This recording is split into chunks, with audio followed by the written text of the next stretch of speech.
तीसरी बार बस्ती में बाबा का संकीर्तन और इस बार दूसरी बार निशान यात्रा भी था। और आप लोग बात मत करिए, एकदम शांत रहिए। कीर्तन में आए, इधर उधर की बातें नहीं, बाबा में ध्यान लगाइए। और आप लोगों को बता दें, हारे के सारे मित्रमंडल, आज उन लोगों ने जो हमको बुलाया इसके लिए हमारा बहुत बहुत उनको धन्यवाद। और आप लोग खाटू श्याम बाबा के बारे में आप लोगों ने सुना होगा, ये भी अपने ही भगवान है, ऐसा नहीं है कोई अलग है।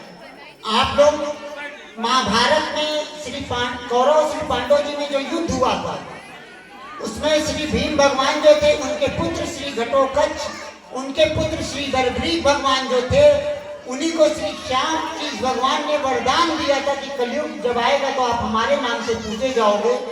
तो ये अपने ही धर्म के भगवान है, कोई अलग नहीं है, अलग कोई मत मानिएगा। उन्हीं को आज श्री गर्भरीक भगवान को आज कलयुग में श्री श्याम बाबा के नाम से पूजा जाता है।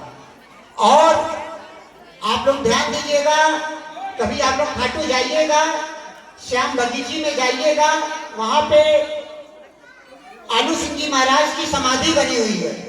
आलू सिंह जी महाराज की बाबा से बात होती थी और जिनका काम होता था, जो उनसे कोई काम कहता था, बाबा को सब कुछ श्याम बाबा को उनके बारे में पता रहता था।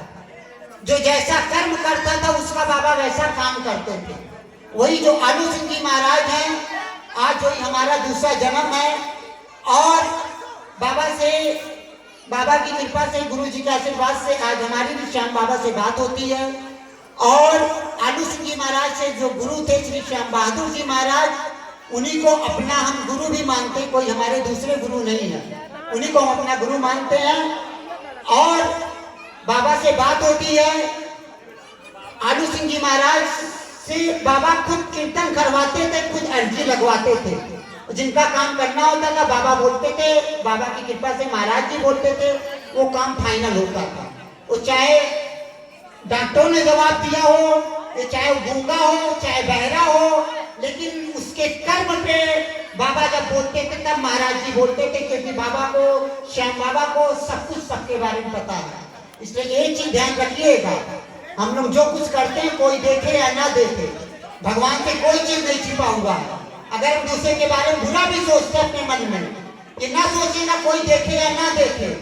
अगर आप झूठी बुराई भी किसी की करते हैं तो याद रखिएगा, एक दिन न एक दिन भगवान देते उस फल को भुगतना पड़ेगा। इसलिए किसी के बारे में कभी भी कुछ कहिए तो बहुत सोच समझ के बोलिएगा। और याद रखिएगा, बाबा खाना पीना आप क्या करते हैं सब कुछ देखते हैं। जैसे आप लोग खाएंगे पिएंगे, नॉनवेज खाएंगे, दारू पीएंगे, तो ऐसे आपको भुगतना भी पड़ेगा। इसलिए सच्चाई और ईमानदारी पे चलिएगा और बाबा से डरिएगा, ये चीज ध्यान रखिएगा। हम लोग जो कुछ करते हैं ये ना सोचिएगा इंसान से हम छिपा लेंगे, लेकिन भगवान से छिपा के कहीं नहीं जा पाएंगे। ये ना रहे कि हम किसी की मुंह पे चापलूसी करें, पीठ पीछे उसकी हम बुराई करेंगे तो उसको भुगतना पड़ेगा। इसलिए बाबा से डरिएगा, क्योंकि बाबा के दरबार में एक एक पॉइंट का हिसाब होता है। और आपको बता दें, हमारा भी एमएससी मैथ्स से बीएड आपकी यूनिक साइंस एकेडमी में हमने एक साल तक टीचिंग भी किया। और अगर बाबा से बात होती है तो बाबा ने आज बिस्किट, नमकीन, हर सब कुछ छोड़वा के हमसे कुछ भी नहीं खाने देते हैं। इसलिए बाबा को बिस्किट, नमकीन, बाहर का बना हुआ या टेंट हाउस में बना हुआ कभी भी कोई चीज भोग मत लगाइएगा, क्योंकि बाबा सच्चे हैं, एक एक पॉइंट का सच्चाई देखते हैं। ये चीज ध्यान दीजिएगा। लोग कहते हैं भोग लगाएंगे, हम किसी को बोलते हैं तो बोलते हैं अरे भगवान तो सेवरी का भी जूठा खाए थे, लेकिन बाबा कहते पहले सेवरी जैसे भक्त बनो। सेवरी क्या खाती थी पहले देखो, तब भगवान ने उसका जूठा खाया था। ऐसा नहीं है कि आज के लोग क्या क्या खाते हैं उसका जूठा भगवान भोग लगा देंगे। इसलिए कभी भी भगवान को बिस्किट, नमकीन और टेंट हाउस के बने हुए बर्तन में कभी भोग मत लगाइएगा। लेकिन एक चीज ध्यान रखिएगा, अगर आपके पास साफ सफाई भी है तो आपके भाव को बाबा देखेंगे, आपके कर्म को देखेंगे। अगर साफ सफाई भी है, आपका कर्म भी बुरा तो भी भी भगवान भोग नहीं लगाएंगे। इसलिए अपने कर्म पे ध्यान दीजिए, क्योंकि बाबा भाव के भूखे हैं। आपका जैसा भाव रहेगा उसी तरह बाबा फिर स्वीकार करेंगे। इसलिए सच्चाई और ईमानदारी पे चलिएगा। और आप लोगों को बता दें, अगर बाबा से बात होती है और आलू सिंह जी महाराज से बाबा कैसे अर्जी लगवाते थे, कैसे काम करते थे, अगर वही दूसरा जन्म है तो आज बाबा उसका प्रूफ भी देखते हैं।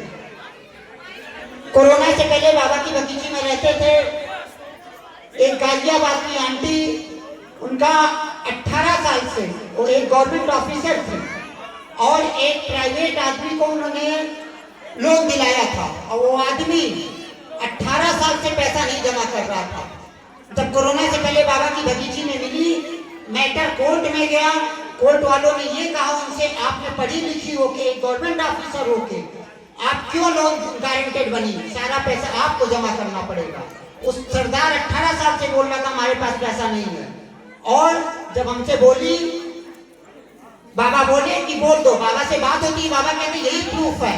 बाबा बोले बोल दो, 1 महीने के अंदर हम पैसा जमा करवाएंगे। वो 18 साल से बोल रहा था हमारे पास पैसा नहीं। अगर बाबा बोले तो बाबा की कृपा से हमने उनसे बोला, हम कहे आंटी आप, बाबा बोल रहे हैं 1 महीने के अंदर पैसा जमा कराएंगे। एक एकादशी बीती, दूसरी एकादशी को पूरा ब्याज से वो जितना भी पैसा था ले जाके बैंक में जमा कर दिया। जो 18 साल से बोलता था पैसा नहीं है हमारे पास। और बाबा प्रूफ देते हैं कि आज बाबा से बात होती है। आलू सिंह जी महाराज का दूसरा जन्म है। हरदोई के रहने वाले भैया जो 2 साल 4 महीने से जेल में थे और आजीवन कारावास था। लखनऊ के कोर्ट से उस दिन उन्होंने फोन किया और फोन आने के बाद बाबा बोले कि बोल दो, आज आपके भाई की जमानत मंजूर होगी, जो 2 साल 4 महीने से जेल में था और आजीवन कारावास था।